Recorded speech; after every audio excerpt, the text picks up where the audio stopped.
Did I pronounce your name okay? I always fail the Liju. How do you say Liju. it? Liju. Si, It's si. harder, the Ju. Yeah, so that's why I have the English name for you. Yeah. Sure, you can say that. Welcome to With an Accent, a podcast of Università Cattolica del Sacro, Cuore. In this podcast, we'll hear stories about international students, their struggles, their moments of happiness, stories about the food that they miss, the smells that they miss, but also the time where they finally felt they belong, the moment where everything clicked and finally Italy became their place. Welcome back to With an Accent, a podcast of Università Cattolica del Sacro Cuore. I am your host, Mateo Medina, and I'm here with Liju, or Ruby as I know her. Today and this podcast or this episode is about the struggles you go with adapting to a new culture, but also how that struggle and that clash of worlds brings you closer to your own culture and to your own stories and to your own history and to where you're from. We both study communication for business, media, and culture. We met each other. It was like, we are cool now. We're friends, kinda. And this is also going to be an interesting podcast because it's also a clash of two cultures over here. Colombia, Taiwan, and all that it means and all that we have to go through to finally feel this is the place where we are and we can go through this journey together as we go through this podcast. So welcome and thank you, Ruby, for saying yes. Yes, and thanks for having me. Are you happy, excited, nervous? A bit nervous, but I'm getting to be excited more now. So, Ruby, something that it's important and we all go through at first is the first culture shock, the first moment where you're like realized, okay, I'm for sure in a different place. This is totally different to what I'm used to. Do you remember what was the best, not the word, but the biggest culture shock you've ever had, like since you arrived? It's a tough first question, but I know it's like something you've experienced a lot of times. Yeah, I think the first cultural shock probably is I found people here are very good at expressing themselves, and I find they are also very sociable. And sometimes for me as an introvert person, I find it's really hard to handle it. Like, this is also something I think it's good thing about the Italian people and the Western people, because they are very good at articulating themselves. They know things in a deep way and then can talk about it, and they have so many opinions. Like, they like it. If they like it, they really give a lot of compliments and they express how they like it. I feel this is the thing I admire. So you would say like people express out here more what they're feeling, like, Yeah, and in Taiwan they don't? I think we are more neutral. Like, we don't judge things like in a bad way. We kind of in a mild way, more modest. Okay, that's a thing we've talked about, modesty, and also like being more humble and how you approach people, being more respectful. Like, how do you express Ruby in Taiwan versus how you feel it's here, as of what you were saying, like the respect, the sort of more being modest, being more, mild about hard opinions? Yeah, actually, I found when I'm here, I found in Taiwan we consider people first. We prioritize people's feeling first. But while in here, people always put them in the center. Like, Okay, they, you feel? I feel like, for example, I remember when I was traveling in somewhere in Europe, and someone was taking a picture for a group, and then there are some European. They don't. I feel they don't really care about people are taking the picture, so they just walk in the middle, like interrupt their photo shoot or something, and they don't think it's very sorry for them because they interrupt the whole process. Okay. But in this case, puts this case in my country, we would feel very sorry. I interrupt your everything. But how would you describe that the respect also from a different perspective, in the sense like, how do you handle yourself with adults? How do you handle yourself with professors? How do you handle yourself with like people in general, versus how you feel it's a bit here? Yeah, actually, the first time I came to this school, I found there's no big distance between student and professor. They were like very close. Like you can talk your professor like buddy. Yeah. But in my country, it's like professor is a senior people.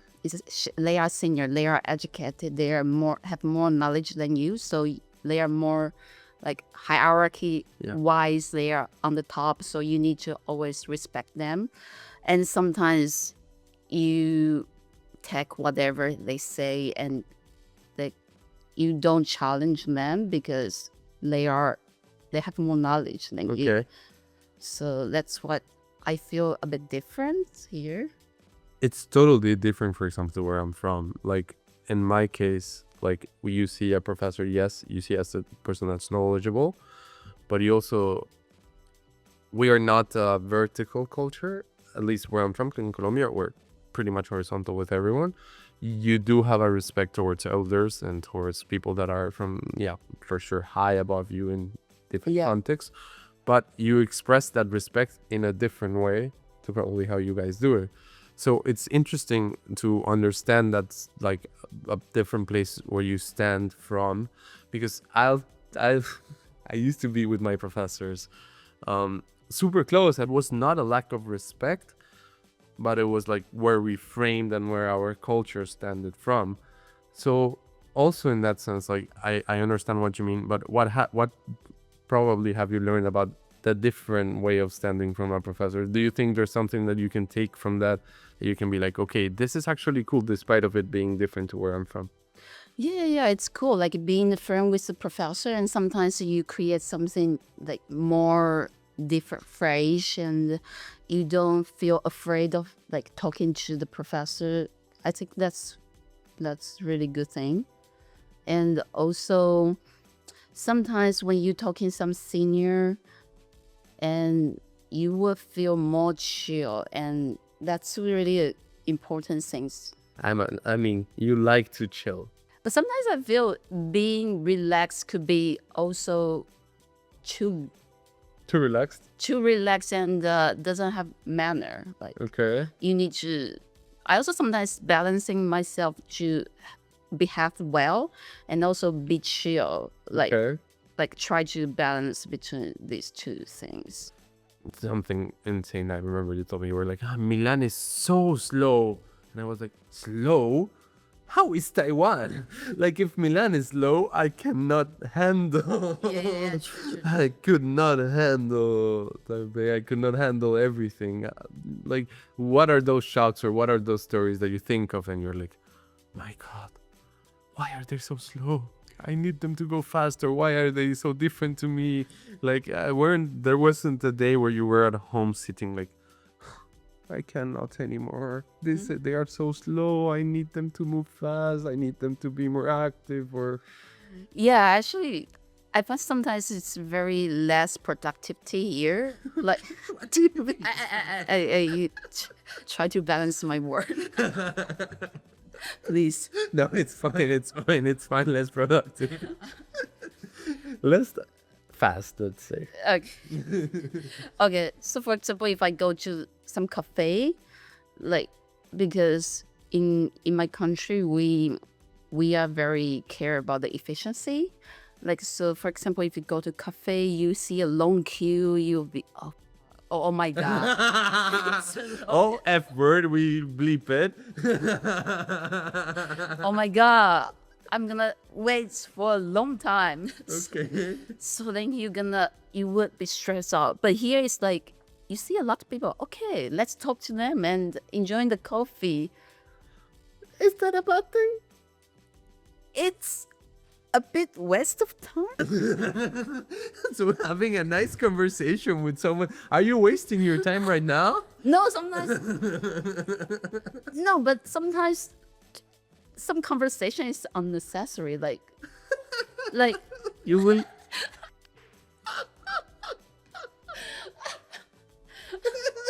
Will I be cancelled? No, you won't be cancelled. We don't support the hashtag cancel Ruby. Ruby's amazing, guys. She doesn't mean it in a bad way. She's just saying she likes efficiency. Who doesn't like efficiency once in a while? It's a big difference. Yes. Like, you just want them to be hello, coffee. Yes. Give me coffee. Let's say I still have a lot of things to do in my life. That coffee. Yeah. Yeah, you're like, okay, no, hello, no, coffee. And then drink the chow. That's it.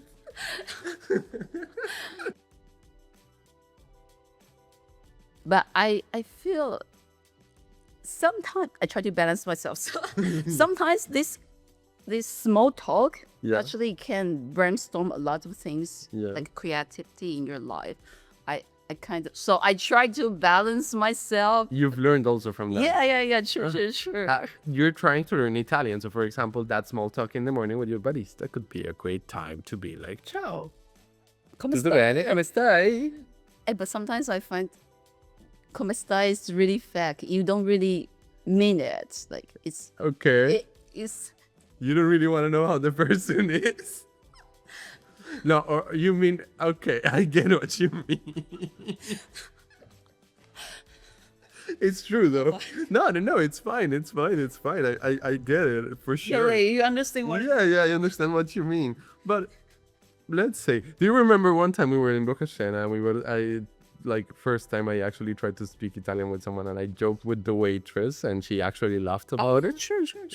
That's part of the things where the small talks kind of cool. Yeah, cool. I mean, no? But yeah, in some sense, at that moment it's cool. But does it help your life afterward? A lot. I felt more comfortable after that and I started So you speaking. keep going to Bocascena. And started speaking more Italian. But so there's things to learn from the small little tiny place where you're not like coffee. But you're more like coffee. Thank you. Which is also interesting because to me, for example, Italian coffee culture is so fast. In Colombia, you sit down, you chill, you're like, drink my coffee. And that's it, like I'm chill with my friends. Hello, how are you? All good. And you? How's the family? All good. How's the uncle? All good. Do I know like any of 2 hours passed. Do I know any of those people? No, but I asked about the family. I asked about the friends. I asked about the grandmother. I asked about the dog. I asked about everyone. So what's the point to ask? Nothing. Just have a conversation. It's awesome. Okay. I mean, think about it. How did we become friends? By having a small talk at first that you probably hated. And then after growing to be, Mateo is kind of cool. That's also going back to that. There's one pivotal thing that I guess happens to all of us. We lose parts of our culture. We gain parts of a new world. How has it been to experience that multiculturality in Cattolica? There's a clash of worlds all the time. True. How have you learned from that? Well, I found it just being open-minded and being like, I always feel if that's possible, you can be a watcher and be fluid and to adapt different situation and like being open-minded. But in the same time, don't forget who you are and like you still keep some like boundary in your mind and yeah, that would be a good thing. I've been referring to you as Ruby. All of us know you as Ruby. Every time a professor reads your name, and it's the Chinese name, I'm like, who are they talking about? Ah, right, Ruby. So if you could just quickly to explain to people that aren't familiar with this from like your culture that there's an English name. Okay. Yeah. I actually before like moving to Europe or Western countries, I just realized, oh, you have a real name. Like you always use your real name. We always use the fake name. Why I have the two names? True. Okay. Like I just start reflecting like why, and then I start searching like on Google why we have the two names, and I just realized because our Chinese name is probably a bit harder for you guys to pronounce, so that's why we come up with the English name. And also we learn English since we are very in a very young age. So those English teacher always give us English name. I don't know why. How did your professor decide? Okay, like Ruby, like He doesn't no he doesn't go this way. No, I think the teacher gave me some options. Oh, and like it. And I like Ruby, this name, because I feel it's really matched with my Chinese name, so that's why I picked this up. And if you want to change, you can change. Who do you want to be named? I thought about being Alice, but Why Alice? no, I just Alice Wonderland sounds cute. But I feel with the time pass, Ruby becomes a nickname for me. Like even when I'm back in Taiwan, like my friend also call me Ruby, and also I used to work in the international company. People also call me Ruby. So sometimes my Chinese name is forgotten. Like only certain people, like my parents, call me Chinese name. But when I work or when I hang out with friends, they always call me Ruby.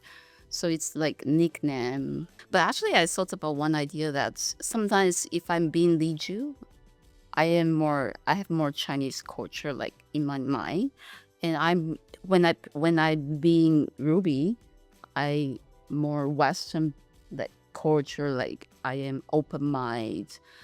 I feel like being different like I have different identity.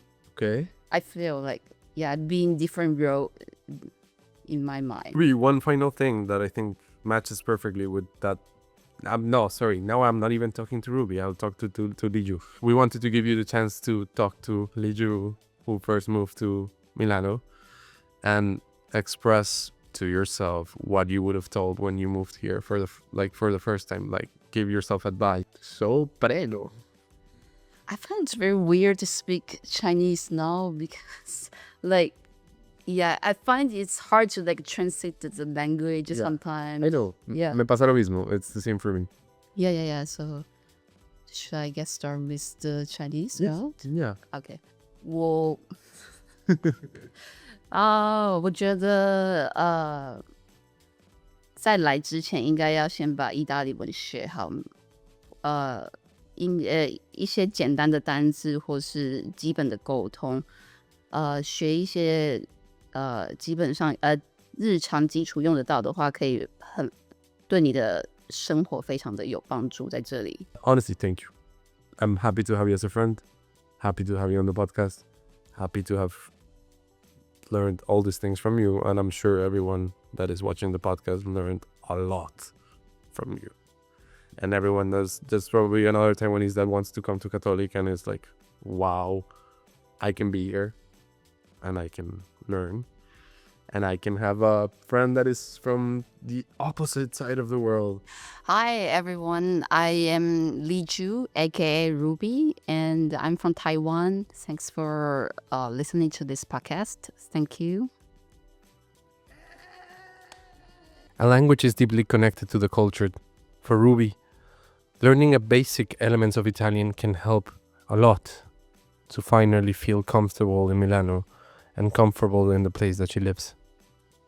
Through this podcast, we learned that being in a new culture is not only a way of getting a new perspective for the world and learning from it, but also a way to reconnect with our own history and with our own culture. You've been listening to With an Accent, a podcast of Università Cattolica del Sacro Cuore.